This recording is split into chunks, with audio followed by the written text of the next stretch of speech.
Selamat pagi, bersama saya Cindy Raja. Mari kita awali pagi ini dengan semangat baru, motivasi hidup sehat dan inspirasi yang akan membawa kita lebih dekat kepada kebugaran fisik, mental dan spiritual. Perubahan kecil dalam hidup kita hari ini bisa menjadi langkah besar menuju umur panjang yang penuh kebahagiaan. Bersama kita akan merangkul kisah kemenangan, wawasan menarik, dan kekuatan harian yang berakar pada kebesaran Sang Pencipta. Tetap bersama kami di program Renungan Pagi, di mana setiap kata adalah dorongan untuk hari yang lebih baik. Kita mulai pagi ini dengan syukur dan harapan menuju hidup bugar selamanya. Ditulis oleh Kai Kusma bersama Pendeta Denny Kanajo. Selamat mendengarkan.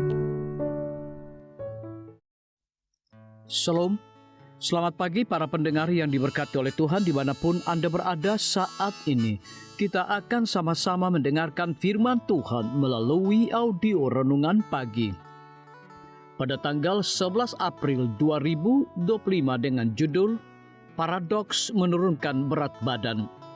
Sebelum kita melanjutkan bacaan renungan kita pada pagi hari ini, kembali saya mengajak semua para pendengar yang setia untuk berdoa bersama-sama. Bapa kami yang bersemayam di dalam takhta kerajaan sorga, terpujilah nama-Mu ya Tuhan pada pagi hari ini. Sebelum kami melakukan segala aktivitas pelayanan dan pekerjaan kami sangat rindu sejenak untuk merenungkan kebenaran firman Tuhan.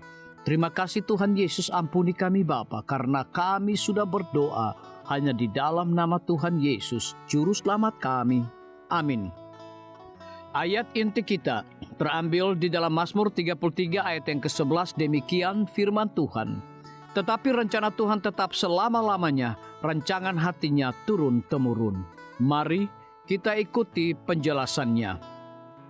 Yesus pastinya membuat beberapa pernyataan paradoks yang meninggalkan banyak orang menggaruk-garuk kepala mereka, seperti kehilangan nyawa untuk memperolehnya. Matius 10 ayat yang ke-39.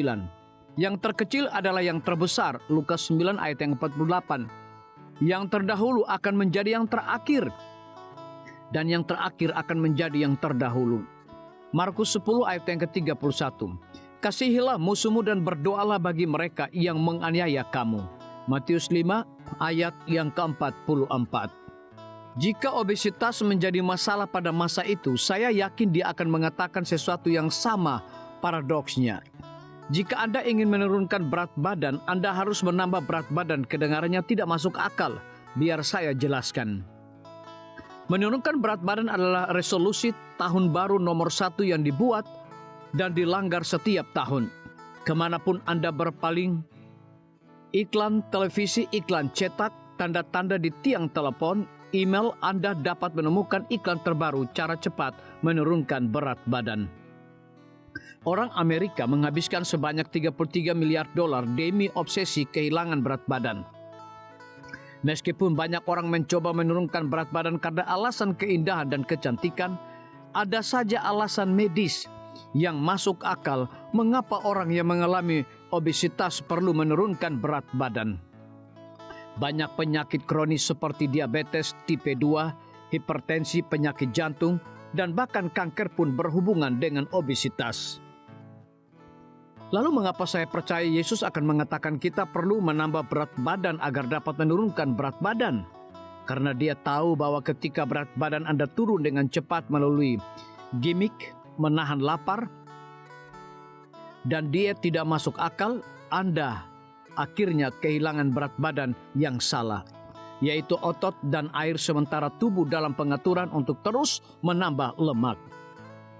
Sebaliknya, berfokus pada menjaga dan bahkan menambah massa otot akan membantu Anda memilih pola penurunan berat badan yang sehat. Pilihan dapat dievaluasi dengan menayangkan pertanyaan, apakah ini akan menyebabkan saya menambah otot dan menghilangkan lemak, atau sebaliknya? Pendekatan penurunan berat badan yang sehat terdiri dari keseimbangan antara latihan kardiovaskuler atau aerobik, latihan kekuatan, perengganan, nutrisi yang tepat, dan terpenting, tidak terobsesi dengan berat badan Anda pada timbangan pantau kemajuan. Anda dengan peningkatan presentasi, lemak tubuh, atau dengan memperhatikan pakaian Anda apakah pas atau tidak. Menambah berat otot untuk menurunkan berat lemak mungkin adalah ide yang terdengar radikal. Tetapi begitu kita memahami fisiologi di balik bagaimana tubuh kita bekerja, kita dapat melihat mengapa jalannya merupakan rencana bagi segala generasi. Mazmur 33 ayat yang ke-11. Tuhan, bantulah saya untuk mengingat bahwa nasihat-Mu benar meskipun kelihatannya bertolak belakang. Biarlah bacaan renungan kita saat ini akan menjadi berkat bagi kita semua. Kembali saya mengajak semua para pendengar yang setia untuk berdoa bersama-sama. Bapa kami yang bersemayam di dalam takhta kerajaan sorga, terima kasih Tuhan Yesus oleh karena firman-Mu pada pagi hari ini memberikan berkat, kekuatan, sukacita rohani bagi pertumbuhan iman kami masing-masing. Pada saat ini Tuhan, kembali hamba-Mu berdoa untuk pemerintah kami. Tuhan memberkati Bapak Presiden bersama Wakil Presiden, para menteri dan seluruh stafnya. Bapak Gubernur bersama wakil, Bapak Bupati bersama wakil, Bapak Wali Kota bersama wakil, camat dan seluruh stafnya, kepala desa, lurah, RT, RW, dimanapun mereka berada saat ini.